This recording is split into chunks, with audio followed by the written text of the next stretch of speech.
How's it going?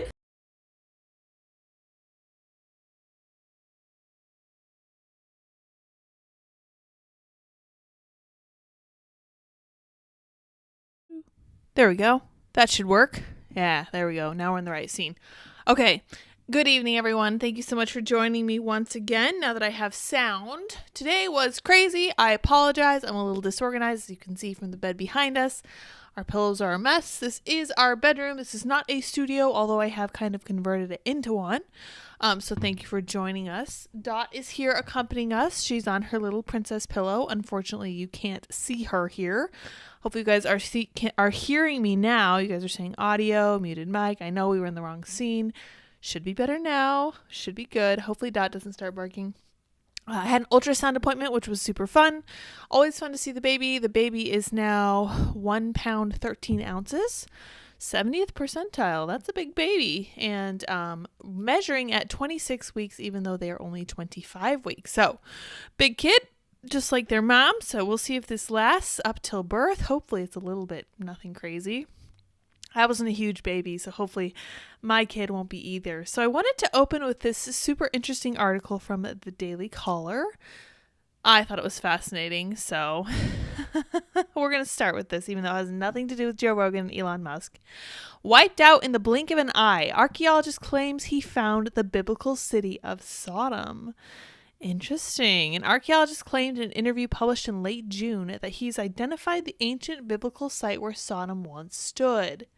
Trinity Southwest University's Dean of Archaeology, Steve Collins, told host of the Rosenberg Report, Joel Rosenberg, that he and his team believe the Tel El Hammam site in Jordan appears to have many of the markers of Sodom. The site is reportedly scattered with Bronze Age remains that appear to have been melted in a flash heat situation, matching the biblical account of how Sodom burned to the ground. Very interesting story. Very, very interesting. As soon as we get a few centimeters into the Bronze Age matrix, this piece of pottery at the shoulders of a storage jar is facing up at us, and it looks like it's glazed, he told Rosenberg. Another member of his team remarked that the scars looked similar to those witnessed at the Trinity nuclear test site in New Mexico, where the first atomic bomb was detonated. Ooh, I want to learn more about this. I like stories like this, even though I don't know anything about archaeology, but anytime they come across something that's like, oh my gosh, this looks like something like a story from the Bible, I want to know more right away. Oh, Andy says he would have made the bed if I had asked. He was in the middle of a call. I was going to ask him to do anything more. We've both had a really busy day, so we're just going to go with it. Don't even worry about it. These things happen. We are all humans. Let's see. Previous reports on the site suggest that the site was decimated by a meteor impact some 4,000 years ago. This cataclysm has yet to be confirmed, but evidence shows a charcoal-rich destructive layer and a series of melted objects, according to a study published in Nature. The study suggested that the site was wiped out in the blink of an eye, Collins noted. He went on to claim that there are at least 25 known pieces of geography in Scripture that you can triangulate between to take you to the city of Sodom. For example, Genesis 13:10 states that when Lot was at Bethel and spelling AI, he traveled eastward. Tel El Hammam is east of Bethel and Ai.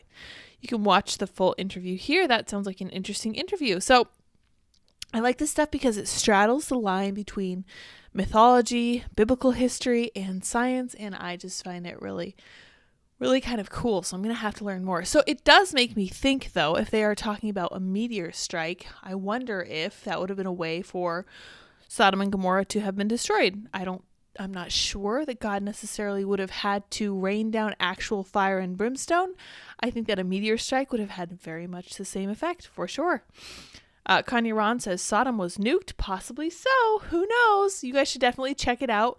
I forget the name of the site. I think it was called, let's see where it was. I closed the tab already. There I go. Closed it way too early. The name of the site is Tel El Hammam. Right. Okay. And that is in Jordan. So you guys should look that up. And the name of that guy is Stephen Collins. And he's on the Rosenberg Report if you guys want to check that out. So go over and do that if you find that at all interesting like I do. So let's talk about Joe Rogan and Elon Musk. They are mocking MSNBC for claiming that working out is a far-right obsession. Holy F word. Yes, that is a good response. MSNBC tied right-wing fitness to Adolf Hitler, neo-Nazis, and white supremacy. This is really wild stuff, and it makes me kind of think that they're just saying this to get attention. I can't say how many times the mainstream media does this. I really feel like this is exactly what Rolling Stone was doing with their headline about brainworms and the sound of freedom. And I really don't think they're operating in good faith just because they are journalists, and I generally dislike journalists intensely. In fact, Michael Malice has this catchy little saying that if you think you hate journalists enough, you're wrong. And I constantly reply to that. I'm like, you know what? If I actually said how much I dislike journalists, I would probably be in jail and definitely on the rest of the government lists that I'm not already on. So let's read on. Podcaster Joe Rogan and Tesla CEO Elon Musk roasted MSNBC for a Monday tweet highlighting an article about the far-right's obsession with fitness that linked fitness and nutrition efforts to Adolf Hitler and white supremacist ideology. Give me a break. The column, originally from 2022, was revived online after MSNBC's official Twitter account reposted it on Monday. The far-right obsession with fitness is going digital, MSNBC tweeted. Why are they bringing this back? This is so interesting to me. I think so here's my theory on this. I think they are desperately seeking white supremacy, and this is something I've been saying for a really long time. They're not being able to find it. We've actually had a whistleblower come out of the FBI and say, hey, actually, they're really trying to push us to bump up these numbers and try to pretend that there are more white supremacists than there really are.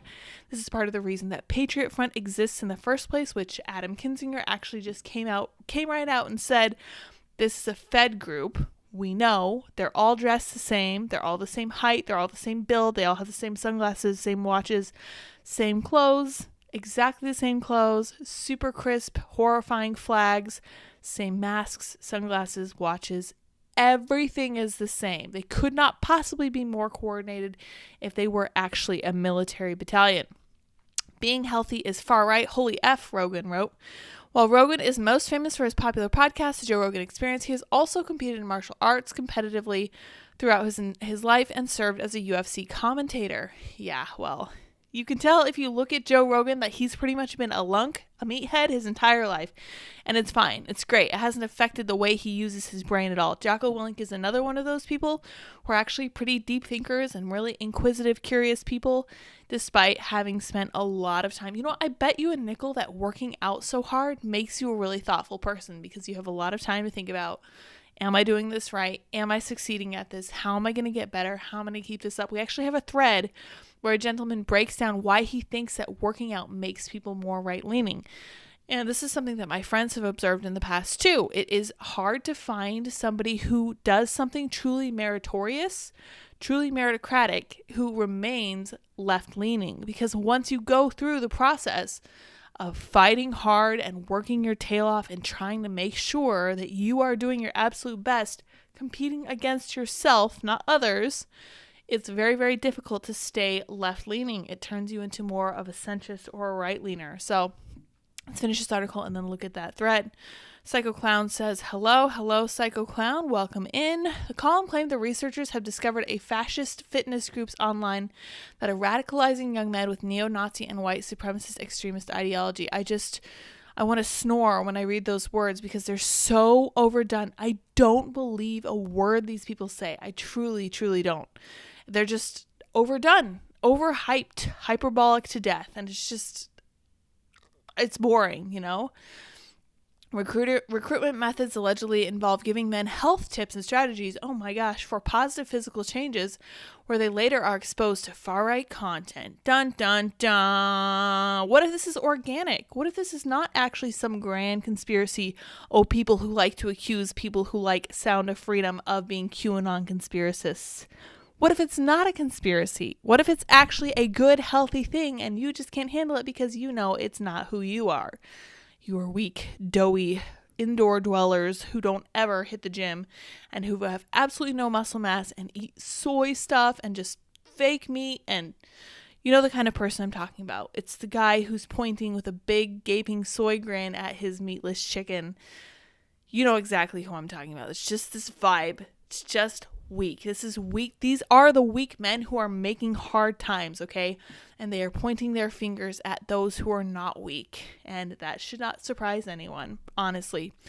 The column also name-dropped Adolf Hitler in order to discredit the interest in fitness and nutrition on the far right. Yeah, duh. Boring.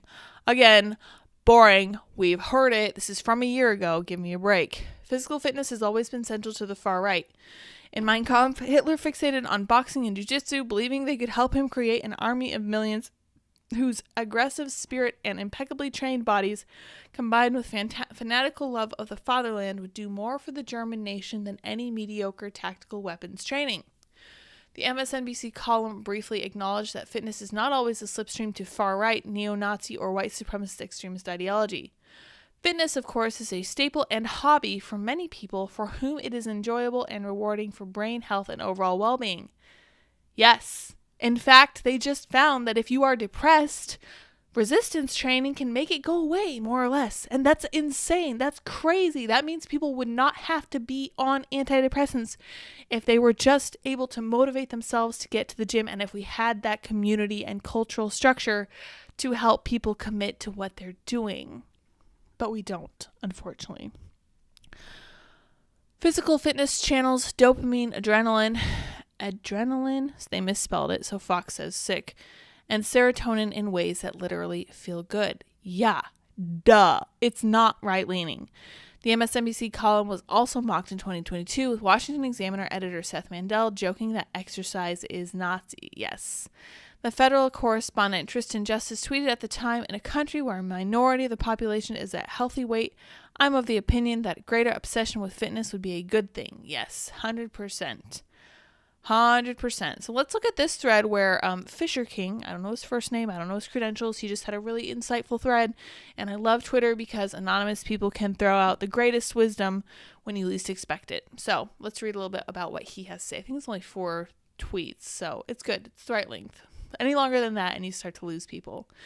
Physical exertion, bodybuilding, long distance running, whatever, tends to make people conservative, at least not woke, because it forces them to confront reality of their bodies and limitations. It's harder to dream utopia when you run up against your own limits.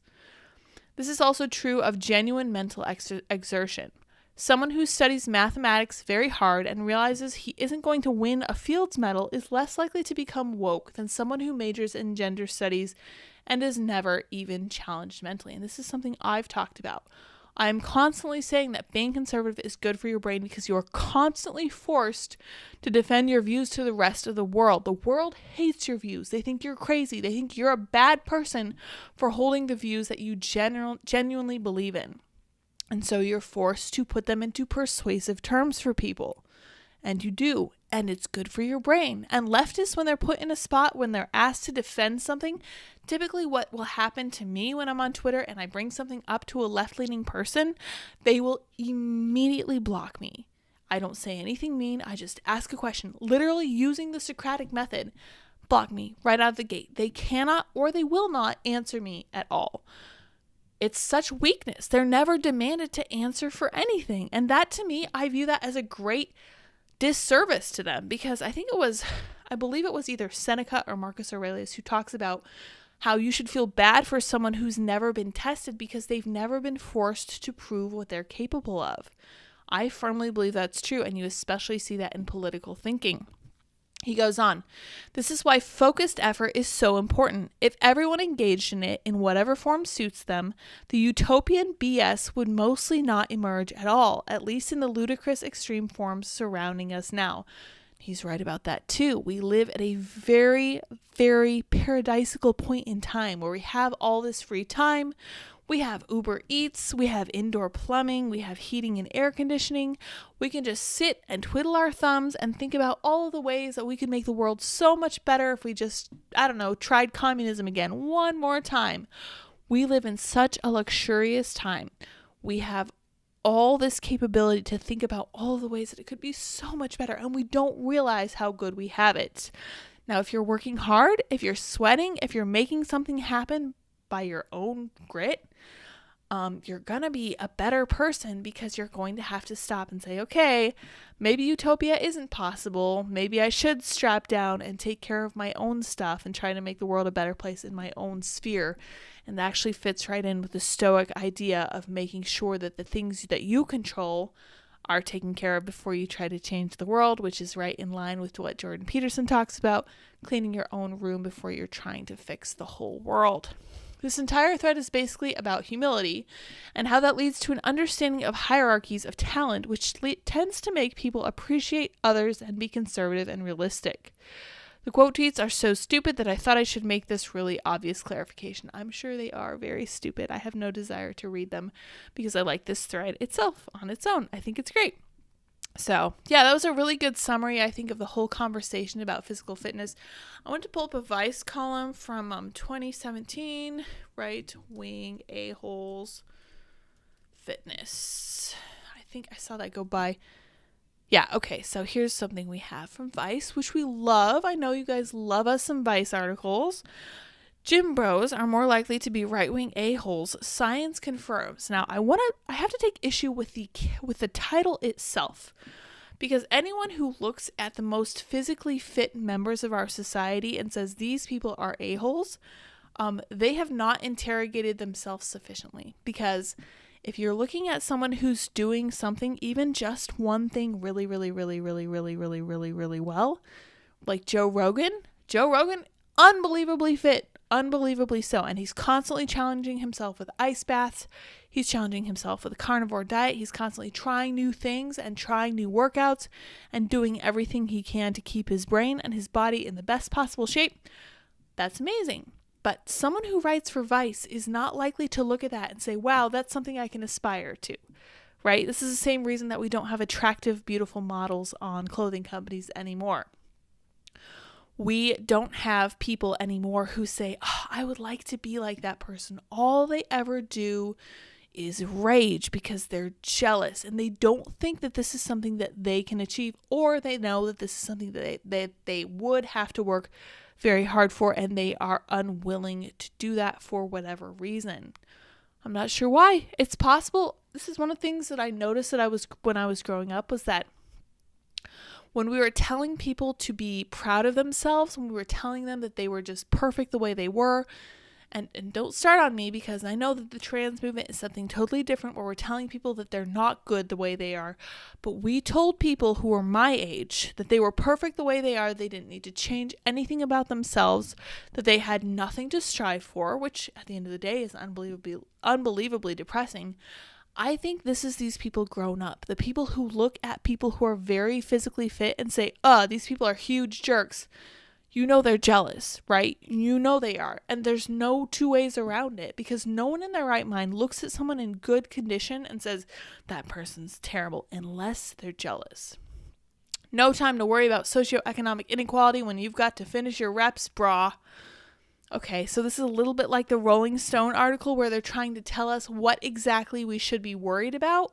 We're not allowed to worry about child sex trafficking. We are supposed to be worried about the climate crisis, okay?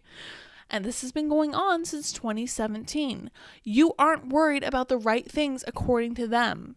You're worried about the wrong things, and they will tell you what you should be worried about. Why are you worried about getting physically fit? Are you worried about trying to take care of your depression? You're dumb. You should really be worrying about global warming, inequality, other such BS. Typical authoritarian proselytization. It's so dull, and nothing's changed since 2017.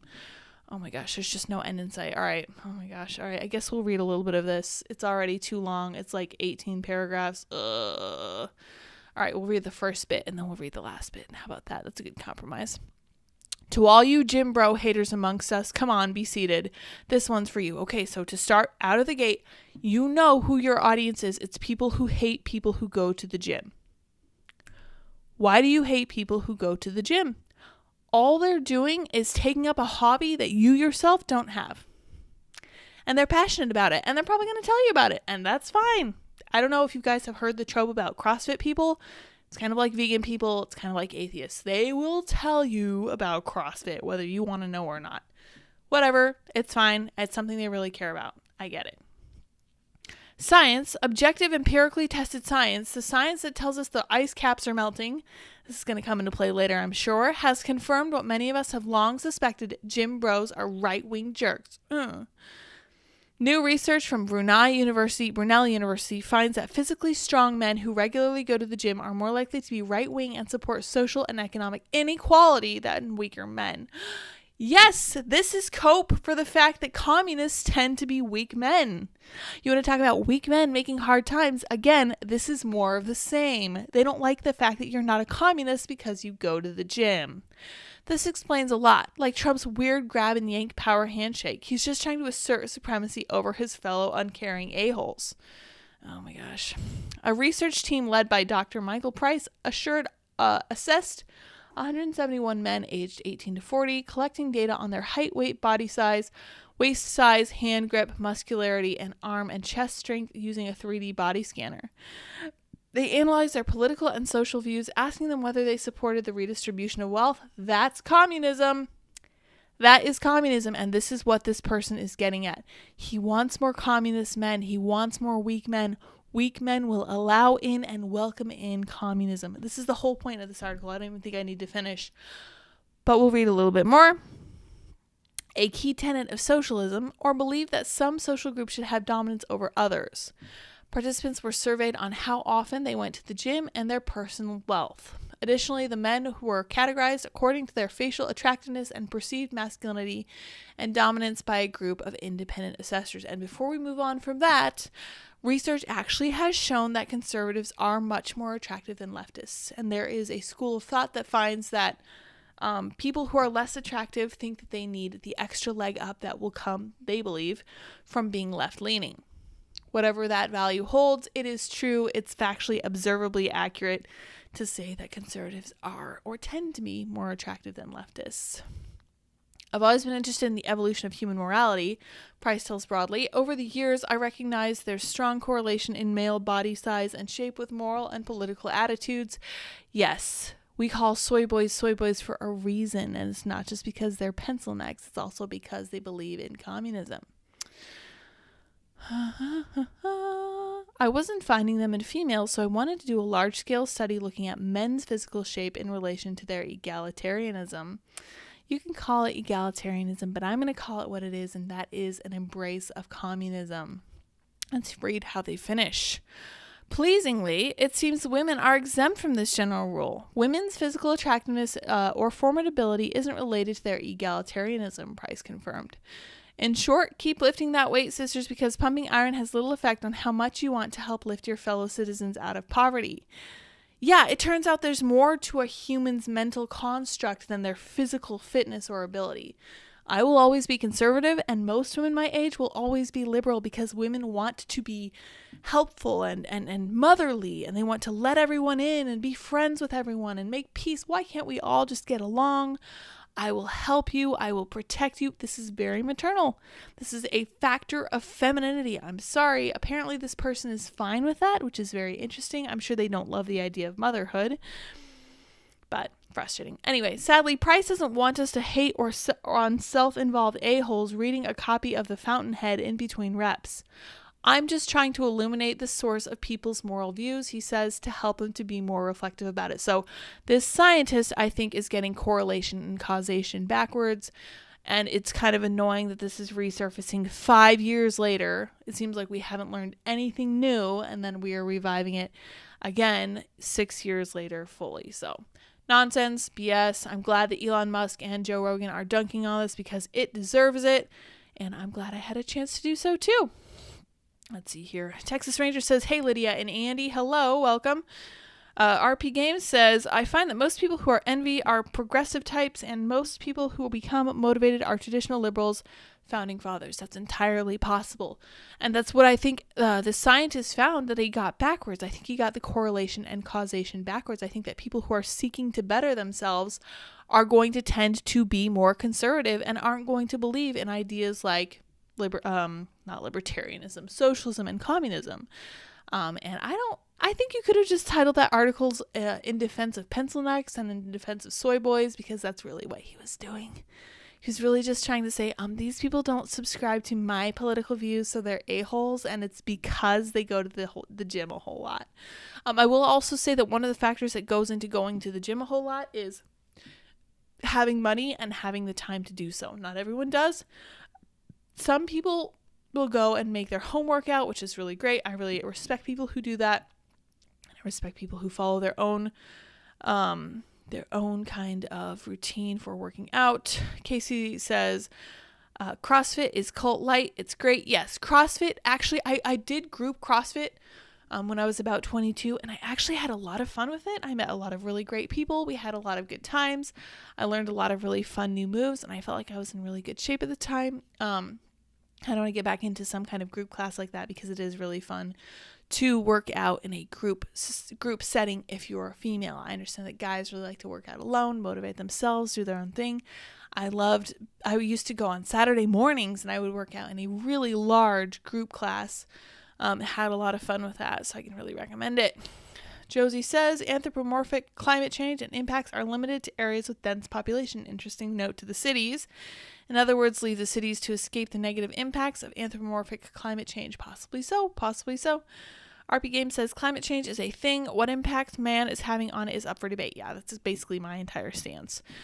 What we can do to impact it is also up for debate. Taking care of our body is something all of us can see in real time. That's right. That's right. And one of the things that I noticed when I was losing weight was that you can never outrun a bad diet. So you need to take control of your diet early and make sure that you build those habits to make sure that you're getting the proper nutrition to ensure your success in the gym. Otherwise, it's all in vain. Let's take a quick break to see what Andy tweeted. Tonight is being attractive a right-wing dog whistle. Yeah, probably, apparently, turns out. Bad news, everyone. All you beautiful people, I'm sure. Muted mic. Yep, fixed the mic. Okay, cool beans. All right, you guys, let's hop on to the next thing. We have Glenn Greenwald bringing us a spicy news story. Glenn Greenwald is one of those journalists I appreciate because he left The Intercept. I believe he was kicked out by his left-leaning staff, and he has gone on to do great things. He is actually a journalist who is interested in the truth, and I really respect everything he's done. This tweet from him says, new report, FBI worked with Ukrainian intelligence to pressure and direct big tech to censor Americans and U.S. journalists expressing dissent to Biden's war policy in Ukraine. You send your money to Ukraine, then they work with the FBI to censor you. Ukraine flag. So, I just thought that was wonderful. I thought that I should share that with you guys because we've been talking about the U.S. government censoring people through big tech back channels for a really long time now, and this is just another wonderful, interesting twist of the knife. I am so sick of this, and for a really long time, I was really infuriated with the fact that we were not going to get a Republican government in 2024. I'm not convinced that any form of government is actually going to solve this problem. Could be wrong, would love to be proven wrong. I just want you guys to know about this and vote accordingly because this is nuts. And pretty much to me, this says that almost any conspiracy theory you've had about the what's called the deep state, what I would call the permanent state, that is the FBI, all those 3-letter agencies and everything, pretty much anything you can believe about them is probably true. In fact, I want to show you guys this chart. I took a screenshot of it and sent it to a group chat just a little while ago, so let me pull it up. Oh, jeez, this is annoying. Okay, there we go. All right. Oh no, I can't find it. Okay, that's annoying. Well, let me just read it to you then. This is from Rasmussen Reports. Perhaps the biggest instance of street smarts ever. The more educated you are, the less likely you are to think the CIA is complicit in the assassination of sitting U.S. presidents.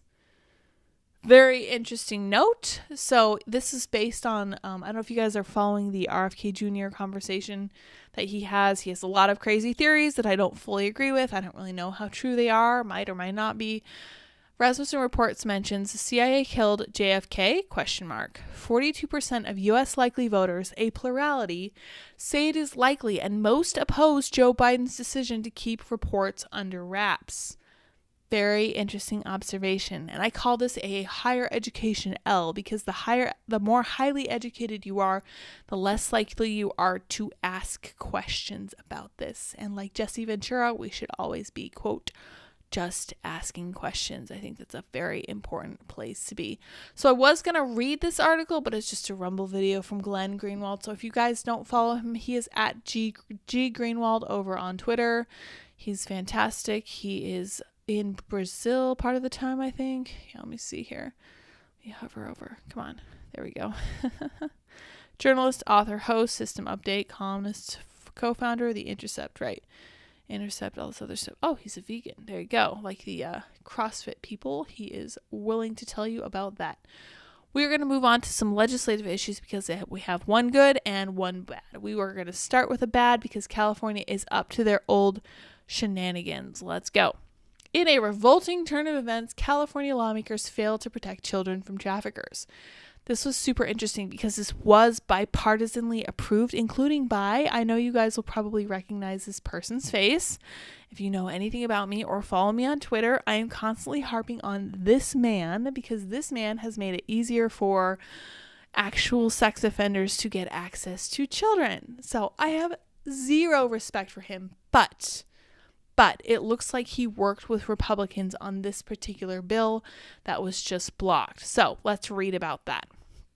Today, a bill passed the California Senate to make child trafficking a major felony failed in committee to the dismay of child activists. Let's read this tweet. Just in the Assembly, bipartisan California news, a Bakersfield Republican senator hugs two Bay Area Democrat senators after they voted for Senate Bill 14, a measure that would define human trafficking as a serious offense. Right, that would be a felony. Okay, yeah, let's go back to where we were. Just in, the Assembly Public Safety Committee blocks Senate Bill 14, which would have made human trafficking of a minor a serious felony in California. Horrible was yelled at the dais as the victim sobs. The bill had cleared the Senate with bipartisan support. So these people had teamed up to make this happen. Good for them. Little bit of respect for Scott Wiener. Not a lot. Never a lot. Horrible sums it up in a way no other word could. Yeah, 100%. No Democrats were willing to vote on the bill. No Democrats were willing to vote on the bill that would have made it harder for child sex trafficking to happen and would have implemented more strict penalties for the people who do it. I can't let that sink in long enough because this is who that party is. This is what they do. And the journalists who are talking about the sound of freedom are their foot soldiers who are running cover for them. This is disgusting. This is morally reprehensible. It really, really is.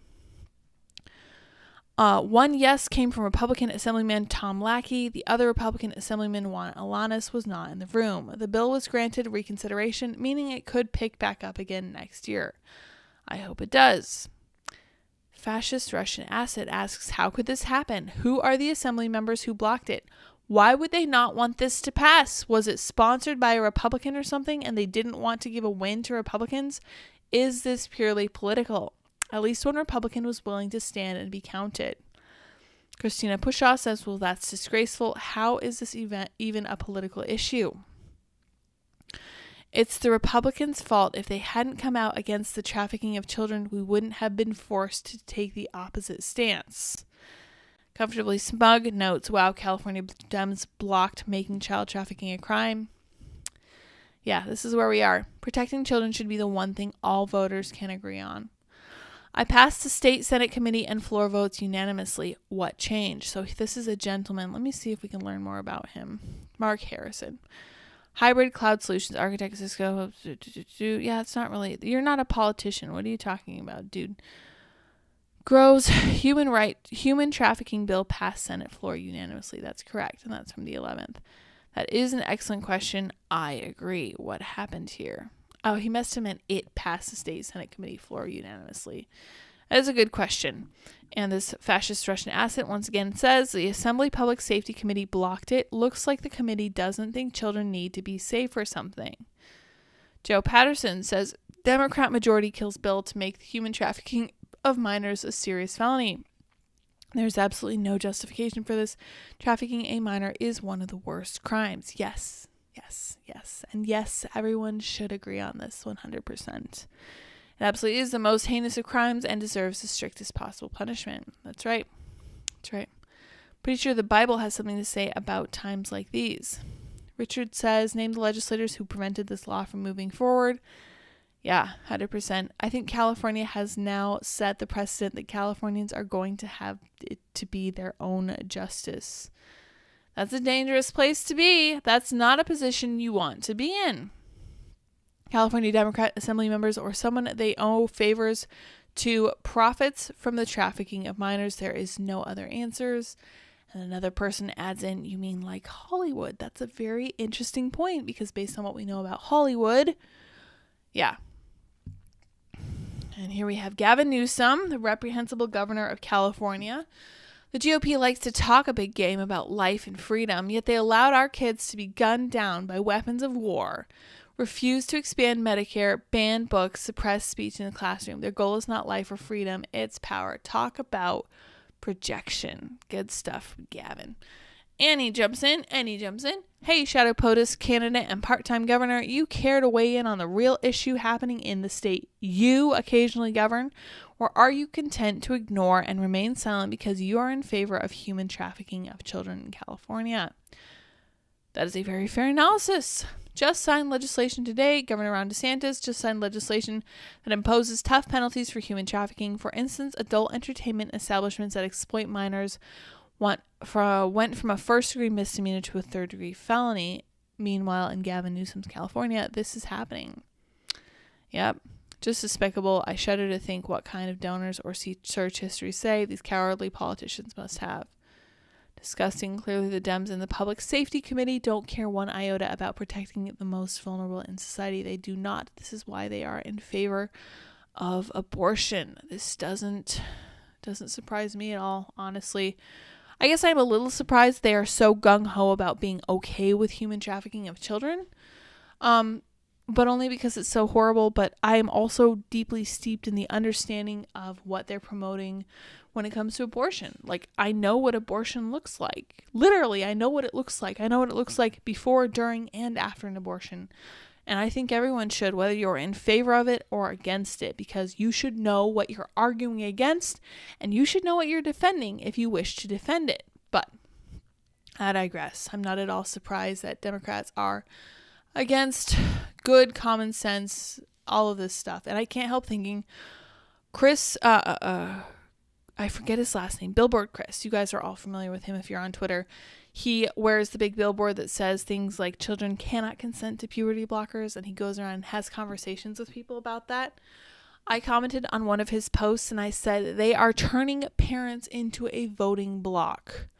And that's a really interesting place for them to be because this is bipartisan. Parents don't care what side of the aisle you're on. If you are taking steps to protect their kids, like Governor DeSantis is, they are going to take your side in the culture war. Whereas if you are doing what people like Gavin Newsom are doing, they are going to fight against you. And you see this with Muslim parents. You see this with straight parents. You see this with, parents from all stripes and walks of life. And you see this with people from every religious background. They're just like, no, you know what?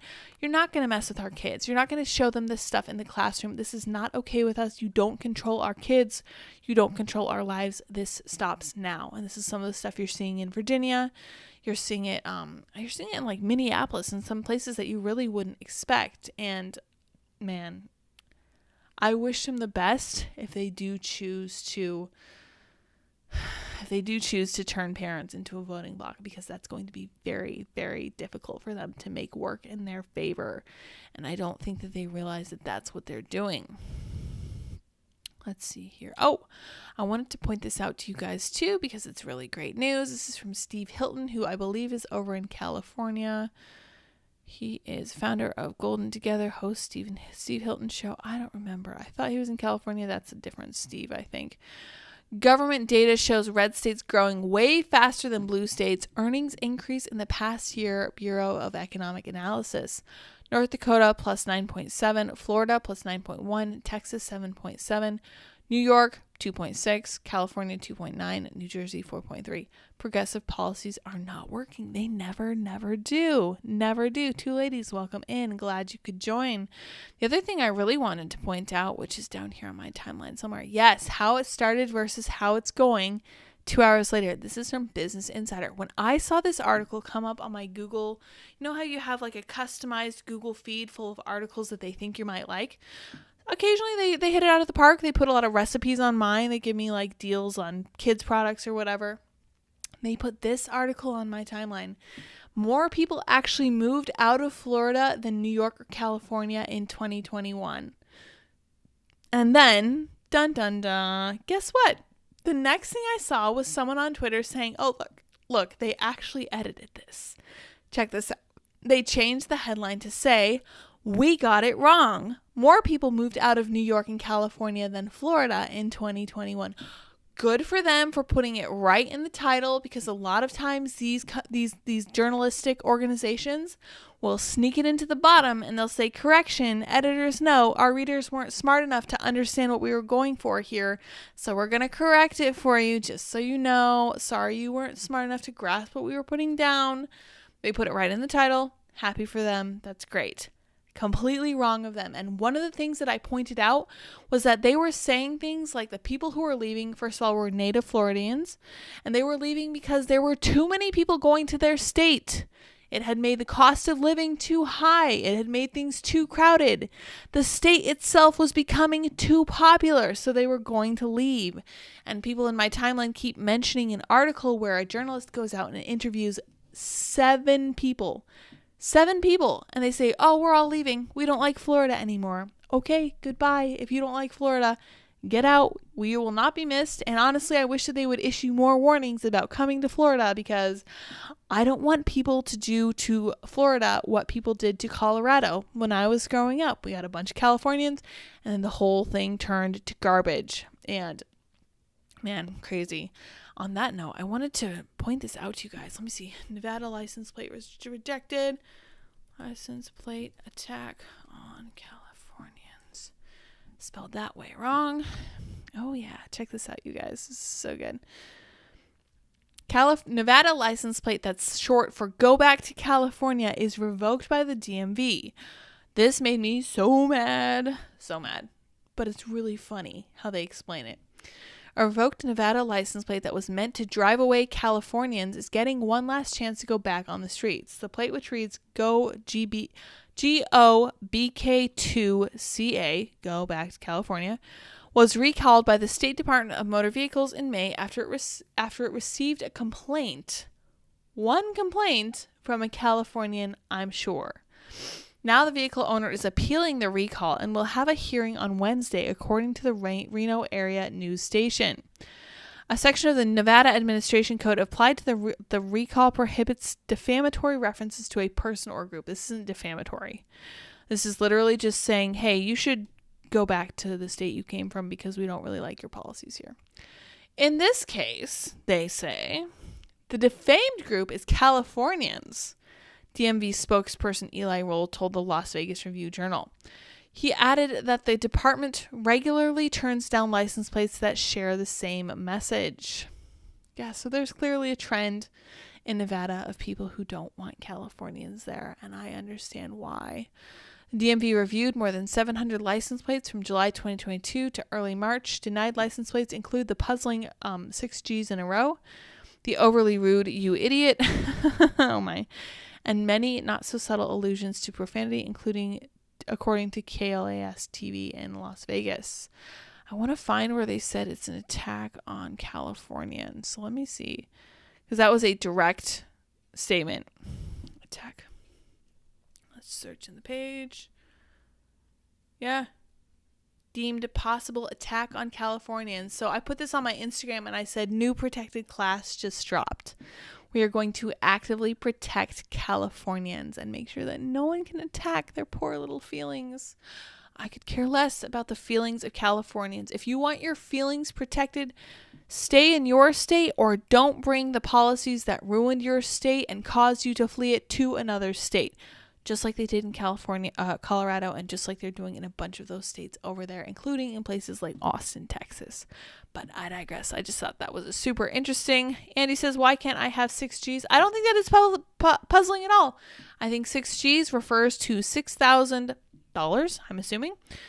Andy says, oh man, sorry to gentrify. Who are you gentrifying in here, Andy? Helas says, oh hey, this is somewhat relevant to me. I had to move out of Florida because it's getting too expensive. Born and raised here too. Right. I was like, you know what? I know that this might be happening. People might actually be moving because it is getting too expensive. Completely understand. That's actually part of the reason. Also, I got a job that I had to move for. Part of the reason I left Colorado was that was getting too expensive too. And it's very much the case there. I would not really want to live in Colorado right now because insane, and I don't even know why. Colorado's not that great, honestly. At least in Florida, you get the beach, you get funky wildlife, which I love and appreciate. I saw an iguana today for the first time, which my friend had been asking me about. I finally got a picture of one. It was adorable. I am so happy to live in a state where that kind of wildlife is around. But I digress. Don't need to talk about Florida that much. So let's look at the good legislation that was passing through. House Republicans introduced an election integrity bill, warned the left will, quote, attack it. House Administrative Committee Republican introduced an election integrity bill that they warn will be attacked by the left, similar to how Georgia's 2021 election integrity bill was. Right. 5 of the committee's Republican members held a press conference Monday in Georgia to announce the American Confidence in Elections Act. ACE Act? Interesting.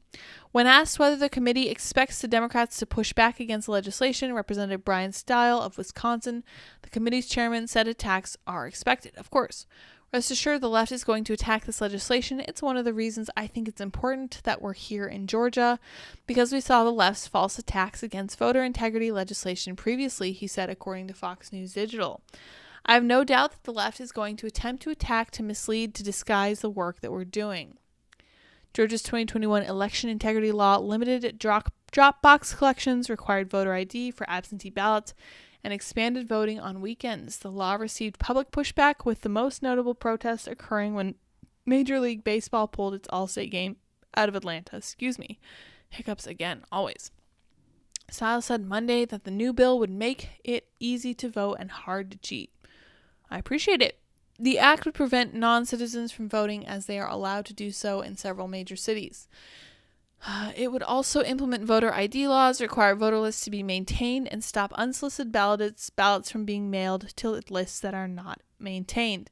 And I noticed that Virginia is also doing something similar, and I thought that was great. So more power to them. I hope that more individual states will do this moving forward. We will keep an eye on that as we go on. Now, I want to talk about 2 things that are somewhat contentious. We're going to talk about Dave Chappelle and how Megan Rapinoe is coming after him. You know her, you love her. She has purple hair, she plays soccer, and she whines about not getting paid enough. And we're also going to talk about something that COVID didn't do. Absolutely not responsible for what happened to people during the lockdown. So that'll be our last story. So we'll see how long these take. I'm not going to force myself to go for a full hour. I am overly hot in here because apparently that's a thing that happens to me all the time now. And as always, short of breath and full of hiccups. It's very exciting. Megan Rapinoe blames Dave Chappelle for violence against trans people. So if you guys know anything about the numbers of trans people who are actually murdered, unfortunately, in terrible ways, the number is actually much lower than that of the general public. So if you are a trans person, the odds of you being killed in a violent attack are actually lower than they are for the rest of the population. And this is something that the LGBTQ community does not want you to know, but I just want you guys to know that. That's a fact, okay? Even though trans people live high-risk lifestyles, they are still less likely to be targeted and killed by violent attackers. Megan Rapinoe has no problem placing blame when it comes to the debate on transgender athletes. Of course she doesn't. Of course she doesn't. She is as woke as they come. And she always has something to complain about. In a Wide Ranger feature for Time magazine prior to the upcoming Women's World Cup, nobody cares about that. Rapinoe said she had a problem with Dave Chappelle, Martina Navratilova, and Sage Steele for their opposition to transgender women playing in women's sports. I don't want to mince words, she said. Dave Chappelle making jokes about trans people directly leads to violence, whether it's verbal. Verbal violence is not violence. Let's get that straight. 100% straight. Words are not violence. And the fact that they're trying to make words into violence is a very clear, very large, flapping red flag that we should be paying attention, because they are going to try to make it illegal to say things that hurt people's feelings by saying that those words are violent. They're not violent. When Martina or Sage or whoever are talking about this, people aren't hearing it just in the context of elite sports. They're saying the rest of my life, this is how I'm going to treat trans people. Right, because people have no agency, and people really give athletes a lot of credibility, especially female athletes. I think Megan thinks a little bit too highly of herself and other female athletes. Sorry. Rapinoe continued to take issue with policies targeting transgender athletes. It's particularly frustrating when women's sports is weaponized, she said. Oh, now we care about fairness? Now we care about women's sports? That's total BS. And show me all the trans people who are nefariously taking advantage of being trans in sports. It's just not happening. This is the person in question. Doesn't she look nice? Well, Megan may be right about people not nefariously taking advantage of women's sports, but I will tell you what is happening.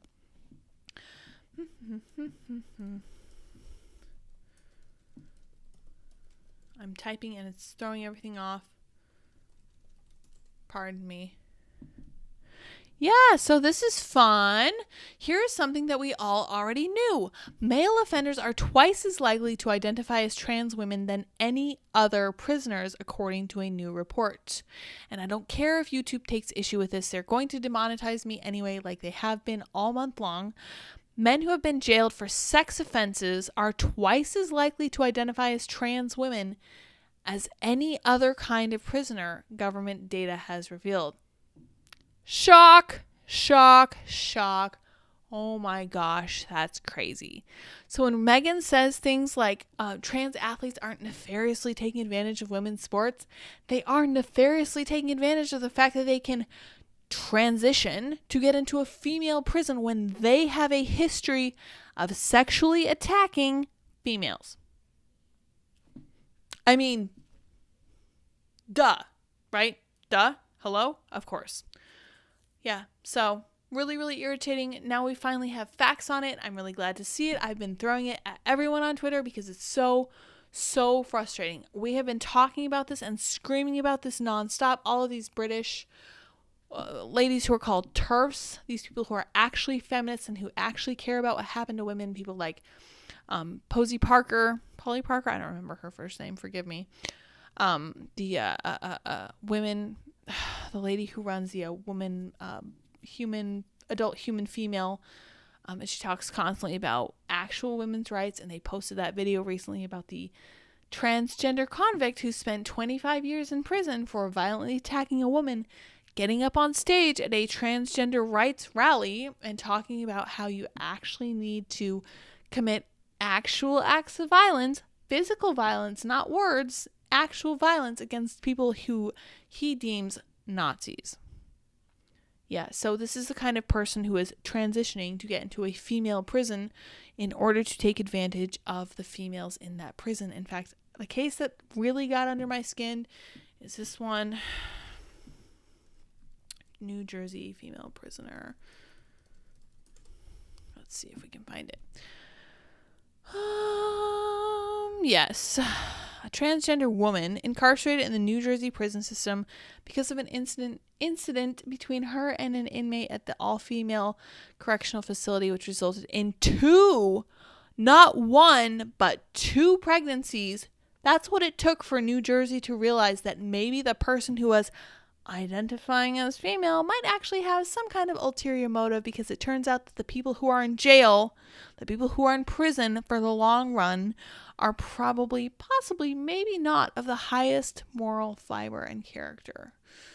Really strong stuff from the people in charge of our prison. So, great stuff. So, it's just depressing, and I hate it all so much, but I'm really glad that we have data on it now. So, just to wrap this up, I want to end this with my own personal drum that I like to bang. Look at this headline. The first year of COVID-19 saw a surge in booze-fueled liver injuries, according to a new study. Stop, Gizmodo. Stop, STFU. This was not COVID's doing, okay?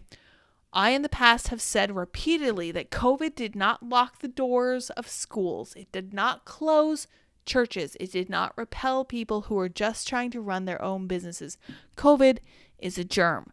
What happened was people saw an opportunity to take power, and this is the result. When you lock people in their homes, when you remove them from their culture, you make them depressed, And depression leads to drinking to cope. I had friends myself who said things like, I'd never been closer to alcoholism than I was during the pandemic, because even if you weren't actually depressed, being at home all the time, who cared when you drank? It's not like you were drinking socially. It's not like there was really a limit on when you could drink. You could drink at 8 in the morning. You could drink at 10 in the morning. You could drink for lunch. It didn't matter. All bets were off. Our culture was functionally stripped away from us, and no one thought this was a problem until now. And now they're blaming it on the disease itself. Go violate yourselves with a wire brush, because we know that you're lying. This is about control. This is the result of authoritarianism, and I believe that we will see the follow of this in our children for generations to come. Kids lost years and years of school work. They lost years in social development. Oh my gosh. Andy says, haha, that's not better than the F word. Well, too bad. We said it anyway. This wasn't COVID's fault. COVID is not to blame, and you can be as angry as you want to about that disease, whatever. We are developing natural immunity to it. It's not a big deal. Even people who are vaccinated are, I'm not even going to touch on them. Andy's always listening to stuff about the vaccine. I don't know. I can't say one way or the other. I feel like there's an opportunity there for people to be opportunistic and say, look at this. I'm going to feed into this. I don't know, man. And everybody's different. Everybody's got their own anecdote. Until we actually do some very serious, actual scientific research on the fallout of these vaccinations, we're not going to know. Unfortunately, I feel like the medical field with Dr. Peter Hotez, we have seen undermined incredibly. We have seen, these institutions should never have been questioned. Well, they should have been questioned, but they should have never undermined themselves like this. They did this to themselves, and now they're paying the price. So, damage to our kids, damage to our trust in institutions. That is the legacy of the authoritarianism that came out of COVID. COVID was such an interesting litmus test of our leaders, because it really put it on blast. It put it out there for everyone to see. And the people who loved it, we need to stay away from those people, and we need to join ranks with the people who opposed it, because you can bet your buttons, you can bet your buttons, we'll put it that way, that there will be more of this down the line. And I think Bill Gates has already been talking about the next pandemic, which I'm sure he's working on as we speak. Only on a vaccine, I'm sure, but he's working on that. Anyway, Andy, I'm glad you are up to speed, says two ladies. Welcome in. Andy says, is there a market out there for a foul-mouthed, uncensored PublicSq podcast? I'm sure there would be. I do swear on Twitter. If you guys, again, don't follow me over there, you absolutely should. It's a good time. I swear a lot, probably more than I should. I think my dad follows me on there, which always gives me a little bit of pause when I realize that, but we live in the world. If you're going to make a mark, you're going to do something memorable. Unfortunately, everybody seems to swear, kind of like everybody has tattoos. It's actually more impactful to not swear. So, foul-mouthed, yes, Kanye Ron points out, is a beak, because FOWL would be like a bird. So, I would just have to wear a beak, and then I could swear as much as I wanted. That sounds amazing. Yeah, for sure. Sorry I'm late, says Lori. Welcome in. Glad you could join. I appreciate all of you guys for joining me. It feels great. Like we have a little gang of people who come to hang out and chat, and we have a good time. I love the chat for sure. Andy says all the things at SourPatchLyds.me. That's correct. Yes. So thank you guys for joining me. I'm about to overheat. It's about to be 8 p.m. So go enjoy Timcast IRL. I will see you all tomorrow. Until next time. Bye, guys.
how's it going?